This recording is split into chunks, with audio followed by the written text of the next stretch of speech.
So we see that Ruth makes that right choice. They journey, she and Naomi, into Bethlehem. And we're going to pick it up right now in chapter 2, verse 2. And Ruth the Moabitess said to Naomi, "Please let me go to the field and glean among the ears of grain after one in whose sight I may find favor." And she said to her, "Go, my daughter."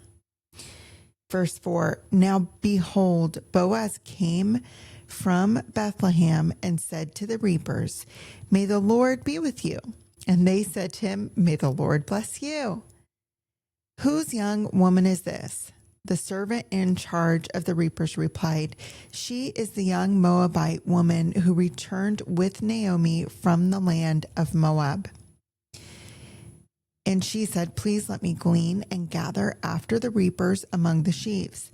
Thus she came and has remained from the morning until now. She has been sitting in the house for a little while. So we see right away that when Ruth enters the land of Bethlehem, she gets busy going to work. Right away. She starts doing the right thing. So often when we're faced with difficulty or challenges, we feel paralyzed. We feel stuck and we're not sure what to do. And sometimes we just need to get busy doing the next right thing and take a step forward. There's a saying that I often think of, and it's that God can't steer a parked car, or God can't steer a docked ship. You know, we have to be moving forward in some sort of direction for guidance, even if it might be corrected along the way, but just get moving, doing the next right thing. And what makes sense is, well, they need to eat, so she's going to work hard. And what we see is that God has a providential meeting for her. If you don't know what the word providence means, it means that God orchestrates our lives through ordinary circumstances. So what looks to be an ordinary meeting of somebody may truly be a divine connection. Have any of you ever had a divine connection in your life? I know I've seen that work. I've moved a place and happened to meet somebody who introduced me to another somebody who was just the right person I needed to meet to help me get unstuck in some way. And that's what this meeting was for Ruth. Boaz takes notice of her. And we see in verse 8, Boaz says to Ruth, "Listen carefully, my daughter. Do not go to glean in another field. Furthermore, do not go on from this one, but stay here with my maids. Let your eyes be on the field which they reap, and go after them. Indeed, I have commanded the servants not to touch you. When you are thirsty, go to the water jars and drink from what the servants draw." Then she fell on her face, bowing to the ground, and said to him, "Why have I found favor in your sight, that you should take notice of me, since I am a foreigner?" Boaz replied to her, "All that you have done for your mother-in-law after the death of her husband has been fully reported to me, and how you left your father and mother in the land of your birth and came to the people that you did not previously know. May the Lord reward your work, and your wages be full from the Lord." Okay, so right away, there's so much we see here. What does Boaz do? First of all, he provides for her. He provides for her. We still need men who want to provide for us. I don't care what culture says. I don't care what society says about the feminist movement and women need to work.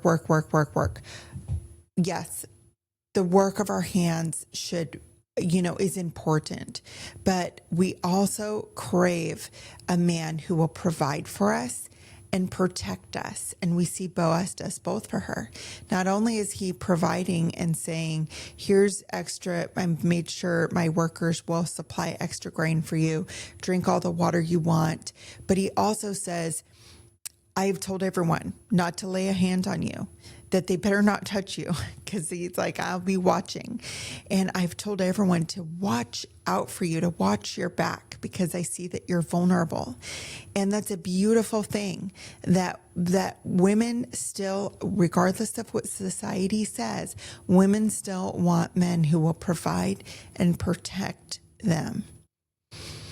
And we see that her reputation is what got Boaz's attention. It wasn't the fact that she was beautiful. She was out there working all day.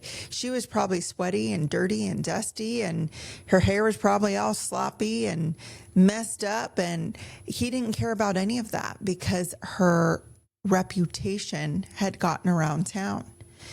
And he knew that she was a godly woman. And he was a godly man, clearly, because he wasn't looking at her outer physique and exterior appearance. He was looking at her heart and how she was doing the right thing, how she was working hard, caring for this widow. You know, I think there's something about men that still want to be the rescuer and to help women when they're in a hard situation. And let me tell you this, guys.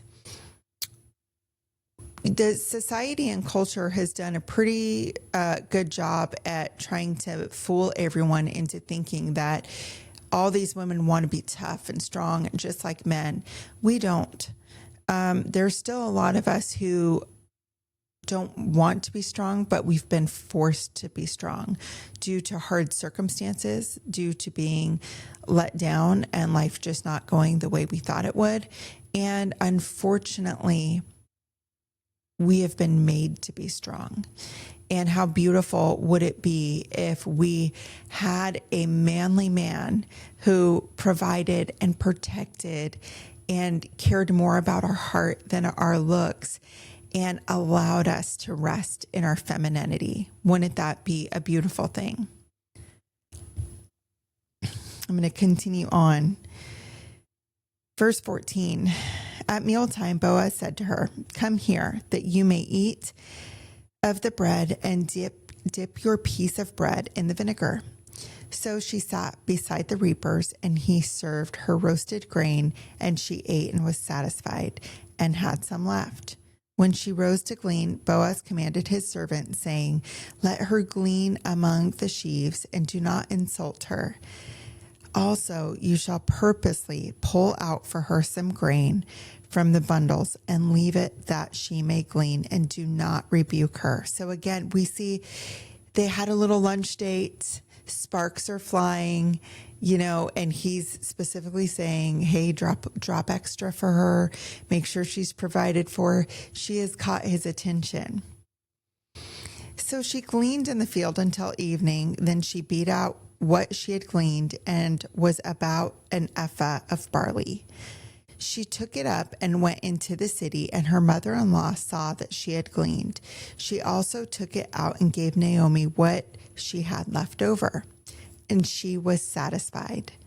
So Ruth had all she wanted and more. How many of you know that when you start doing the right thing and you start moving in the direction God has you to go, and you start being a person of good character and you start working hard, people start to take notice. And when God provides for you through a person, or through miraculous ways, he not only gives you what you need, but extra, leftover, so you can now be a blessing to someone else too. That's how our God works. I remember there was this story. I was in Bible college up in Seattle, and I was trying to do the right thing. I was trying to get out of debt, and I was really conflicted because I felt like God was telling me to go to Bible college, and I didn't really have the money to go, and I was trying to pay off this debt, and the person I was with at the time was telling me, I don't want you doing that because I'm not paying for it. And, I have no interest in paying for school for you. And I was a stay-at-home mom. And so it just didn't really quite make sense. But I felt this excitement in my heart to go to Bible college. I felt like it was what God was leading me to do. And so I was like, well, let me just take the entrance test. And let me tell you, I was never very good at school. But I went to go take the entrance test. And, I to my surprise, yay, I got in. And but when I went to check and see what the status was and if I got accepted or not, I got a letter informing me that not only was my classes 100% paid for, but there was so much left over that I didn't even get to use all the money that was allotted to me for my school. By the time I moved out of that area, I was then able to gift someone else, another student, with money for them because someone left so much in my name. Now, in the natural, it made no sense for me to even apply for school because I had no money for it. I was a stay-at-home mom. The person I was with was discouraging me from doing that. But when God leads you to move forward, I just want to tell you right now, go ahead and take that step, because where God guides, God provides, and he will provide you not only what you need, but extra, so you can be a blessing to somebody else. Now we're going to go on into Ruth chapter 3.